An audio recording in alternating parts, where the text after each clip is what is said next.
Praise the Lord. ஆண்டவராகிய இயேசு கிறிஸ்துவின் நாமத்தினாலே இந்த 86வது நாள் உங்களை சந்திப்பதிலே மிகவும் மகிழ்ச்சி அடைகிறேன். ஆண்டவர் உங்களுக்கு நிச்சயம் நியாயம் செய்வார். இந்த 100 நாள் முடிகிறதுக்குள்ள ஒரு அற்புதத்தை நிச்சயமாய் காண்பீர்கள்.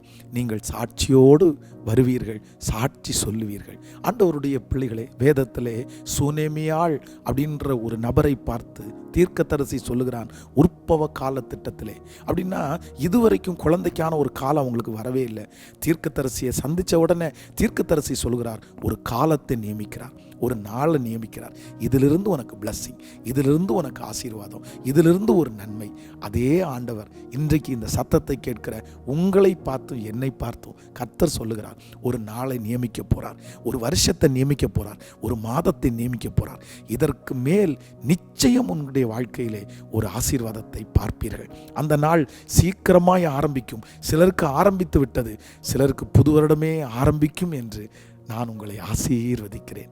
ஆமேன். ஆண்டவருடைய பிள்ளைகளே, இன்றைக்கு ஒரு மிக முக்கியமான ஒரு ஞானத்திற்காக நம்ம ஜெபிக்க போகிறோம். அதற்கு ஆதாரமாக ஒரு வசனத்தை வாசிக்கலாம். நீதிமொழிகள் 25ஆம் அதிகாரத்தினுடைய 17வது வசனம்.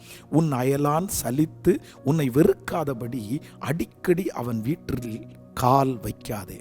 உன் அயலான் உன்னை சலித்து வெறுக்காதபடி அடிக்கடி அவன் வீட்டில் கால் வைக்காதே. அப்போ ஆண்டவருடைய பிள்ளைகளே, ஒரு தேவனுடைய பிள்ளைக்கு தேவையான ஒரு ஞானம் என்னன்னா, ஒரு வீட்டில் எப்போ போகணும், எவ்வளவு மணி நேரம் உட்காரணும் அப்படின்ற ஞானம் வேண்டும். அவங்க வருந்தி அழைக்கலாம், ஆசையாக அழைக்கலாம். அந்த வீடு உங்களுக்கு என்டர்டெயின்மெண்ட்டாக இருக்கலாம், அந்த வீடு உங்களுக்கு சாப்பாடு கொடுக்கறதா இருக்கலாம். ஆனால் வி கேர்ஃபுல், ரொம்ப கேர்ஃபுல். என்னென்னா, சில வீட்டுக்குள்ளே அடிக்கடி நீங்கள் போகக்கூடாது. இதில் பல விளைவு இருக்கிறது. ஒன்று, அவங்க சலிப்பாங்க, நம்ம வர்றதை விரும்ப மாட்டாங்க. சிலருக்கு பாருங்கள், இந்த ஞானமே இல்லை. அவங்க நம்மளை விரும்புகிறாங்களா இல்லையா.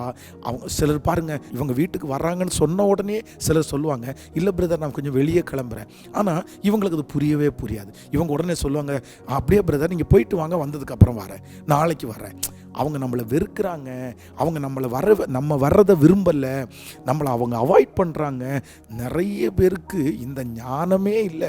அவங்க நம்மளை வீட்டுக்கு வர வேண்டாம் அப்படின்னு அவாய்ட் பண்ணுறாங்கன்னு அவங்களுக்கு தெரியவே தெரியாது. இவங்க போய் வெகுளி மாதிரி நின்றுட்டு இருப்பாங்க.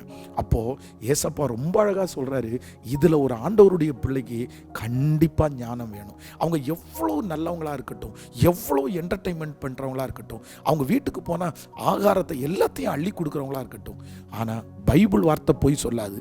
தயவு செய்து இன்னொருத்தருடைய வீட்டிற்கு அடிக்கடி போகாதீங்க. அது பலவிதமான பிரச்சனையை உண்டு பண்ணும், சந்தேகங்களை உண்டு பண்ணும், சுற்றி இருக்கிறவங்களுடைய பார்வை மாறும். அது அவங்க நம்மளை அவமதிக்கிறது மாதிரி இருக்கும். அந்த மரியாதை நம்மளை விட்டு போயிடும். சிலர் டிவி பார்க்குறதுக்கு, பேசுகிறதுக்கு, இன்னொன்று டியூஷன், இப்படி எத்தனை பிரச்சனையை நான் பார்த்துருக்கேன் தெரியுமா. என்னுடைய ஊழியத்தில் அவங்க வீட்டுக்கு போய் உட்கார்ந்து தேவையில்லாத நேரத்தில் போய் உட்கார்ந்து நிறைய பிரச்சனையை சந்தித்தவர்கள். இன்றைக்கு ஆண்டவர் உங்களுக்கு இந்த ஞானத்தை கிருபையாக தரட்டும். தயவு கூர்ந்து இந்த ஞானத்திற்காக ஜெபியுங்கள். ஆண்டவரை குறித்து வேதம் சொல்லுது, அப்போஸ்தலனாகிய பவுல் ஊழியத்துக்கு இந்த இடத்துக்கு போகலான்னு வரும்போது ஆண்டவர் தடுத்தாராமா, இல்லை அந்த இடத்துக்கு போக வேண்டாம் அப்படின்னு. அப்போது சில இடத்துக்கு போக வேண்டான்னு ஆண்டவரே நம்மை தடுக்கிறார். எனக்கு தெரிஞ்சு ஒரு காலேஜ் ப்ரொஃபஸருடைய மனைவி, அவர் வேலைக்கு போயிடுவாங்க. இவங்க வீட்டில் இருந்து பக்கத்து வீட்டில் போய், அவங்க ரொம்ப வெகுளி, அவங்க வீட்டில் நடந்ததெல்லாம் பக்கத்தில் உள்ள சிஸ்டர்ஸ் கேட்பாங்க. கேட்ட உடனே எல்லாம் ஓப்பனாக சொல்கிறது, என்ன நடந்துச்சு, அவர் இப்படியெல்லாம் பேசினார், இப்படியெல்லாம் நடந்துச்சு. இதை வச்சே கடைசியில் அவங்கள ரொம்ப மோசமாக பேசி அவங்க அந்த இடத்த விட்டே காலி பண்ணி வர வேண்டிய சூழ்நிலை உண்டாச்சு. காரணம் என்னென்னா, அடிக்கடி ஒரு வீட்டில் போய் உட்கார்றது. சிஸ்டர்ஸும் அப்படி தான், அம்மாங்களும் அப்படி தான். உங்கள் வீட்டில் உட்காருங்க, ஜெபம் பண்ணுங்க. ஏதோ ஒரு டைம் போகிற வழியில் ஒரு டைம் பார்க்குறீங்க, அது பரவாயில்ல. ஆனால் ரெகுலராக இன்னொருடைய வீட்டில் போய் உட்கார்றது அந்த அளவுக்கு அது நல்லதாக இருக்காது. உலகத்தினுடைய பார்வைக்கும் நல்லா இருக்காது, உங்களுக்கும் அது நல்லா இருக்காது. ஒருவேளை அந்த பழக்கம் இருந்தால் தயவு செய்து அதை மாற்றிக்கொள்ளுங்கள். நமக்கு நம்முடைய வீடு, நம்முடைய பிள்ளைகள், வாலிப தம்பிகள் தங்கச்சிகள் கூட இன்னொரு வீட்டில் நீ போய் உட்கார்றேன்னா ரொம்ப கேர்ஃபுல்லாக இரு. என்னமோ ஒன்று அங்கே உங்களை அட்ராக்ட் பண்ணுது, ஏதோ உங்களுக்கு ஒன்று ஆறுதல் தருது, இல்லை ஏதோ அங்கே ஒரு தப்பு நடக்குது. இல்லை அப்படின்னு நீ அங்கே போய் உட்கார முடியாது. ரொம்ப ஞானத்தோடு செயல்படுங்க. கர்த்தர் கிருபையாய் நடத்துவார். ஜெபிக்கலாமா?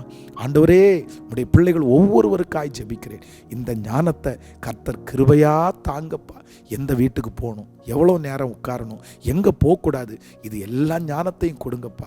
இந்த நாள் உடைய பிள்ளைகளுக்கு ஆசீர்வாதமாக இருக்கட்டும்ப்பா. அப்பா, ஜெபக்குறிப்பை அனுப்புகிற பிள்ளைகளை பாருங்கப்பா. இந்த 100 நாட்களுக்குள்ள சாட்சிகள் எழும்பிட்டே இருக்கட்டும்ப்பா.